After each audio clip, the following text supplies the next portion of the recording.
Bonjour YouTube, c'est Guts. Aujourd'hui, je te fais une petite vidéo sur les défenses d'arène. Comment build une bonne défense d'arène. Alors dans cette vidéo, je vais pas te présenter une ou deux teams en particulier. Ça, je le ferai dans d'autres vidéos. Ce que je vais t'expliquer, c'est les fondements théoriques afin de bien comprendre comment construire une team d'arène. Si tu as ces fondements théoriques pour savoir comment build une bonne team d'arène, tu pourras aussi plus facilement identifier les faiblesses d'une défense arène lorsque tu seras en rush hour. Euh, en train d'essayer de passer tes listes. Donc, pour commencer, on identifie évidemment deux archétypes pour Def Arène. Le premier, c'est l'archétype second tour, donc avec une défense slow. Et le deuxième, c'est l'archétype premier tour, avec généralement une speed un peu plus élevée. Dans cette première vidéo, on va se concentrer sur l'archétype slow.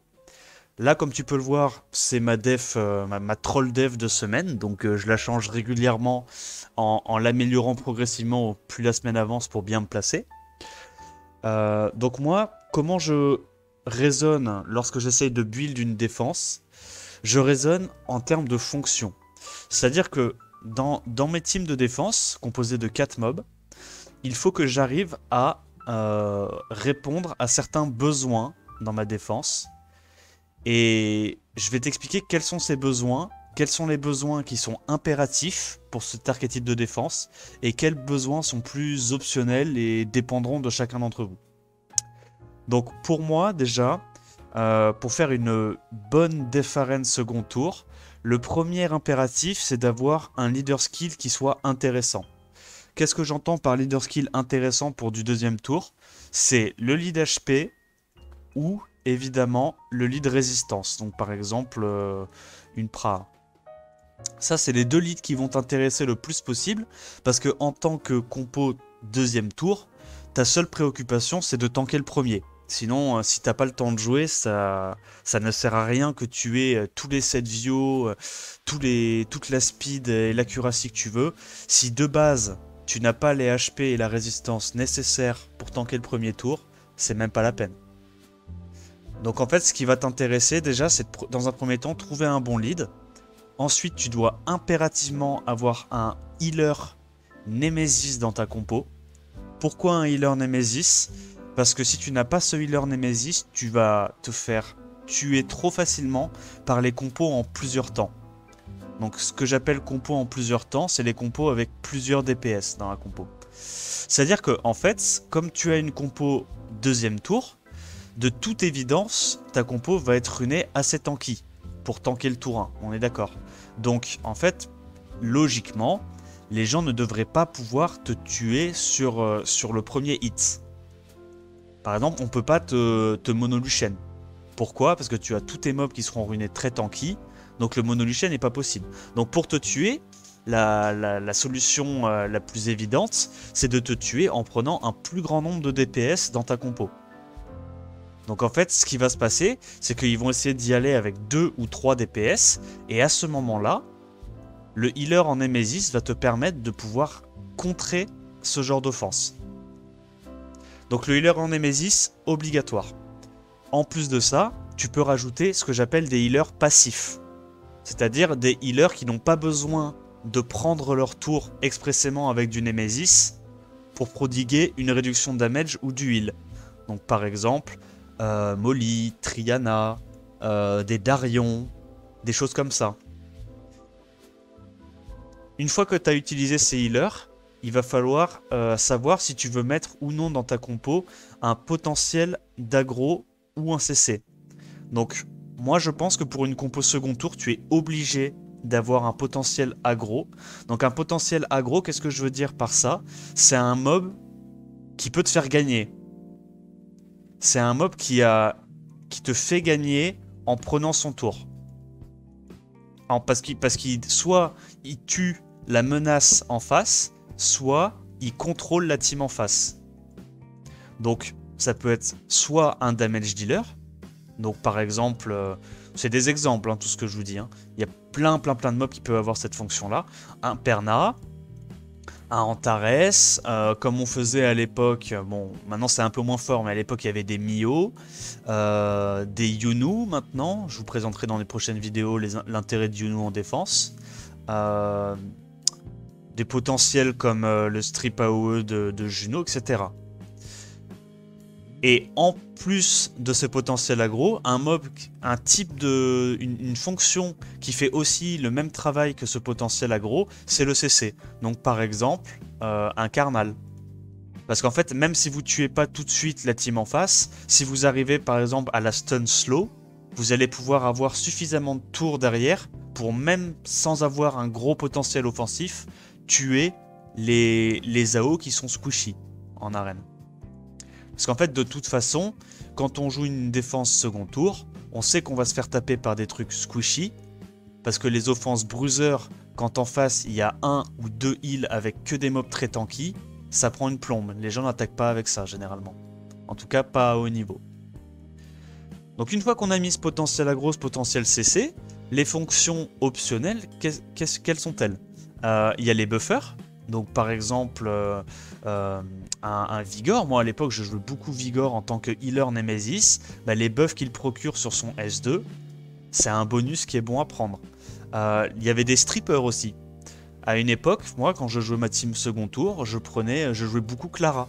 Ça me donnait une contest d'outspeed contre par exemple les offenses Tiana.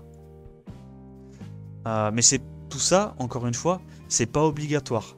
Ce qui est obligatoire dans une team second tour, c'est un leader skill efficace, un healer en Nemesis et une menace soit pour contrôler la team en face, soit pour tuer la team en face. Donc là, en fait, on pourrait se dire limite que Karnal, Ariel, ça pourrait faire un bon début de team. Après, ce qui va varier entre les teams, c'est quelle fonction optionnelle tu as décidé d'incorporer dans ta team. Alors soit rajouter du potentiel aggro, soit mettre plutôt un deuxième healer avec un setup strip, soit mettre un Rez par exemple, ou une deuxième capote avec une Triana ou une Vanessa. Il faut vraiment essayer de trouver quel est, en fonction de tes runages et de ce que tu peux faire, quel est pour toi le combo qui marcherait le mieux sur ton compte en fonction des teams que tu veux counter. Mais les core fonctions dont tu as besoin dans ta défense, pour du second tour, c'est vraiment lead, healer en Nemesis et un potentiel d'aggro ou alors un CC. Mais un CC efficace, pas un CC ultra passif. Par exemple, il n'y a aucun intérêt si le CC dans votre compo c'est une Hathor. Il n'y a aucun intérêt parce que si vous n'avez pas assez de DPS dans votre compo, ben, si le CC passif d'une Hathor fera pas le taf. Voilà, donc ça c'est pour les fonctions que vous devez vous efforcer de rechercher lorsque vous faisiez vos défenses. Ensuite, on va parler des erreurs à éviter. Pour moi, il y en a quelques-unes sur les compos slow. Alors, déjà, il faut éviter d'être trop passif. Donc, trop passif, c'est évidemment ce que je vous disais. C'est par exemple le cas de figure où vous n'avez tout simplement pas assez de potentiel offensif dans votre compo. Donc, ce qu'on voit souvent, c'est des défenses, voilà, comme là, je vous montre en ce moment.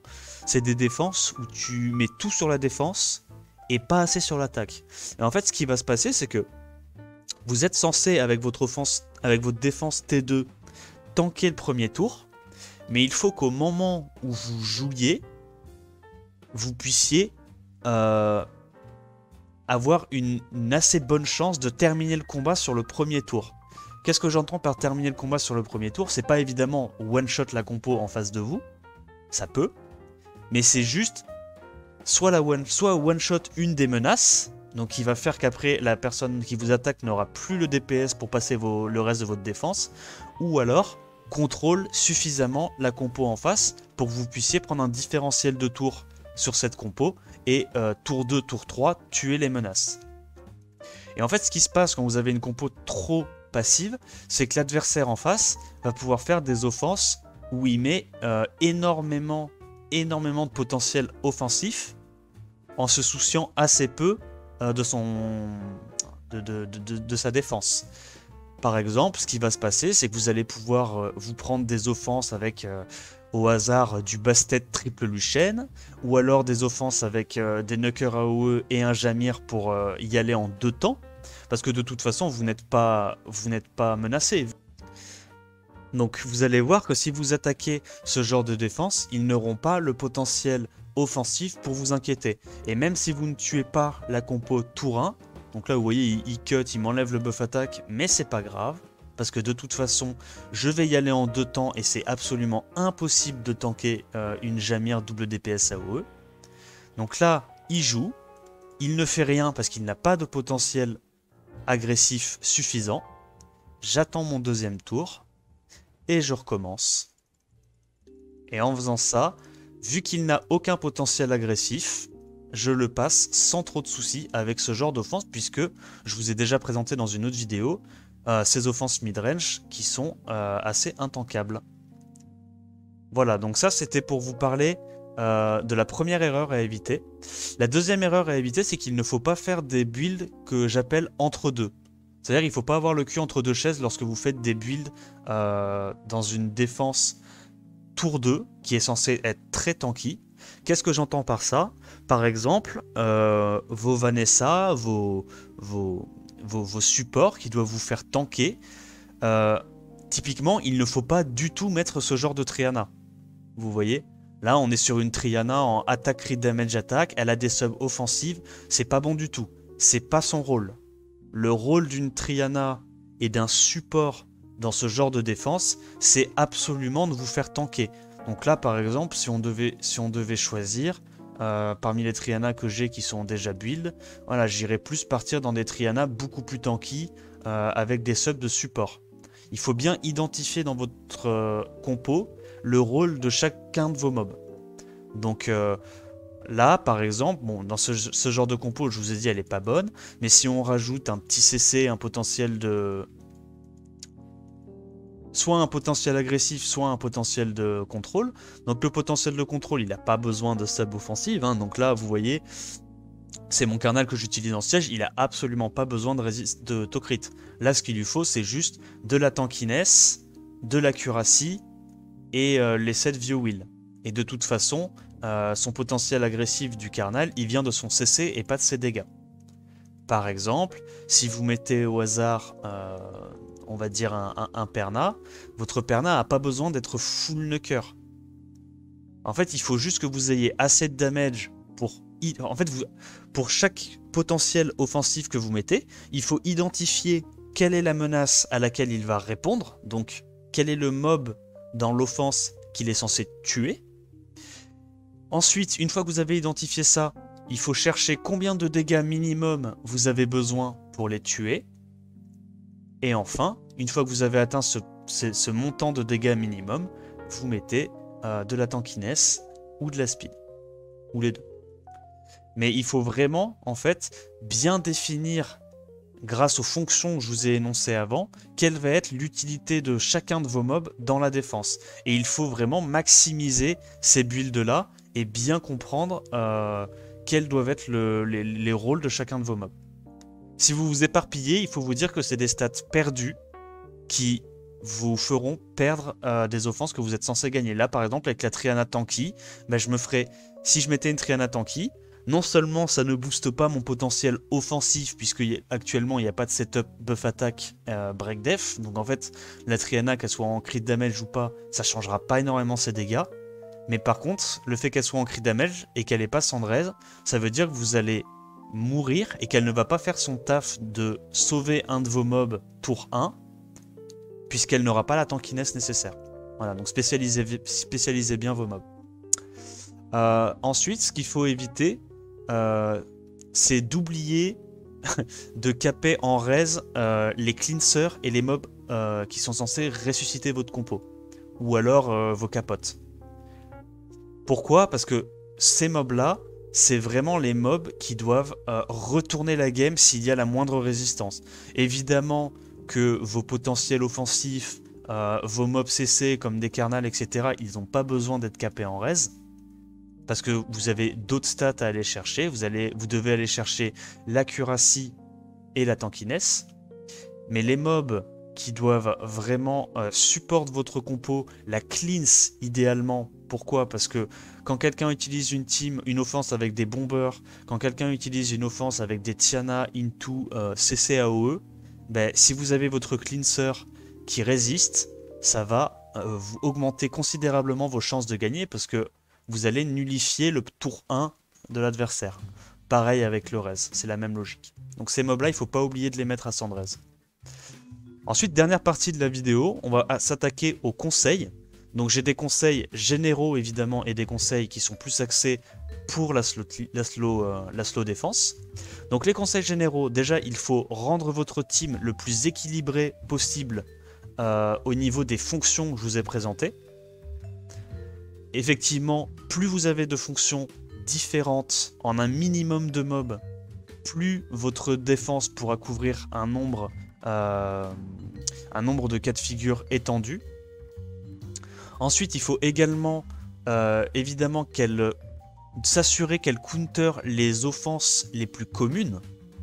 Parce que si votre team se fait counter par une offense commune, au hasard, une Chimitei Julie, une Chimitei Lucienne, une offense Bernard Bastet double Lucienne, etc., bah, ça veut dire que vous allez vous faire farmer. Donc évidemment, les premiers contres auxquels il faut penser quand on build une défense, c'est comment on va faire pour empêcher les offenses communes de nous passer. Ensuite, il faut aussi réfléchir à ne pas s'overcommit sur ses forces. Donc qu'est-ce que j'entends par overcommit sur ses forces? C'est-à-dire que si de base, vous avez une compo, je vais grossir le trait évidemment pour que vous compreniez, si de base, vous avez une compo avec triple mob feu, très tanky, avec un healer Nemesis, ça sert à rien d'essayer d'augmenter et de grossir le trait sur sa capacité à counter les offenses Lucienne. On le sait déjà qu'on va counter le Lucienne. On a ce qu'il faut pour counter ça. Ce qui va être intéressant, plutôt que de s'attarder sur ses forces, qui sont déjà évidentes en fonction de la compo, ça va être d'essayer de combler ses faiblesses. D'accord? Donc par exemple, sur ce genre de défense, on sait déjà qu'on peut difficilement se faire Lucienne ou se faire CC, enfin se faire cleave AOE classique. Là, ce qui va plutôt nous inquiéter, c'est comment counter les bombes, comment counter les offenses Tiana, etc. Et donc c'est pour ça qu'au lieu de se concentrer sur avoir le plus d'HP possible, par exemple, ou mettre des artefacts réducvants pour counter les Luciennes, ce qui va plutôt nous intéresser, c'est chercher de la résistance sur ces mobs, augmenter potentiellement la speed en fonction des HP perdus pour pouvoir regagner plus rapidement un deuxième tour et par exemple choper un cleanse plus rapidement avec Ariel contre des compos CC. Voilà, il faut vraiment bien définir lorsque vous faites votre défense, qu'est-ce que vous allez réussir à counter, quels sont les prérequis minimales pour counter ce genre d'offense, et ensuite essayer de combler les lacunes de votre défense. Parce qu'évidemment, l'intérêt général de chacune de vos défenses, ça va être de counter le plus grand nombre d'offenses possible. Ensuite, on va s'intéresser aux conseils qui sont spécifiques à l'archétype défense tour 2. Donc déjà, le premier conseil que je pourrais vous donner, c'est il faut baisser la speed de sa menace CC. En fait, la menace CC, tu dois vraiment t'assurer qu'elle joue en tout dernier et surtout après la team en face. Parce qu'en fait, ce qui va se passer contre ce genre de compo, par exemple, c'est des choses qu'on peut voir notamment lors de mes rush hours, c'est qu'on peut essayer de les slow cleave.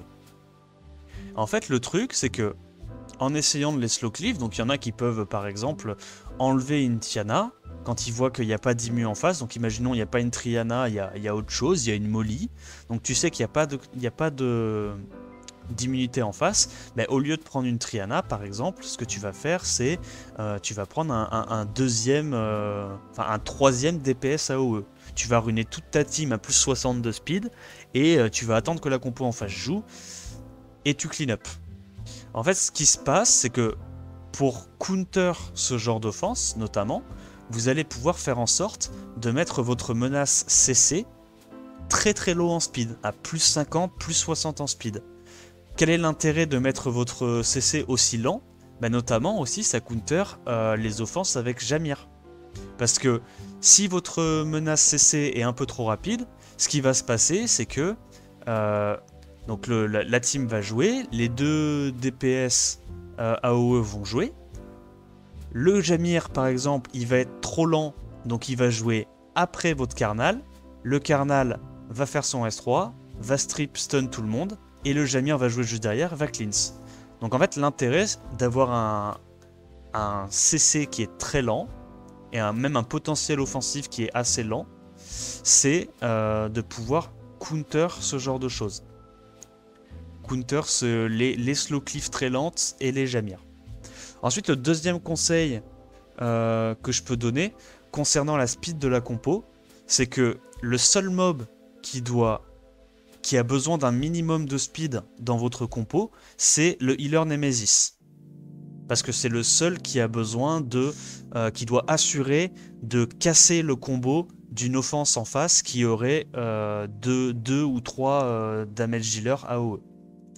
Tous les autres, que ce soit le Rez, le CC, la capote, etc., ils peuvent se permettre d'avoir le moins de speed possible. La speed n'est pas la stat la plus importante dans ce genre de défense. Les stats les plus importantes pour votre team en général, c'est les HP. Ensuite, c'est la Rez pour les capotes, les cleansers, etc.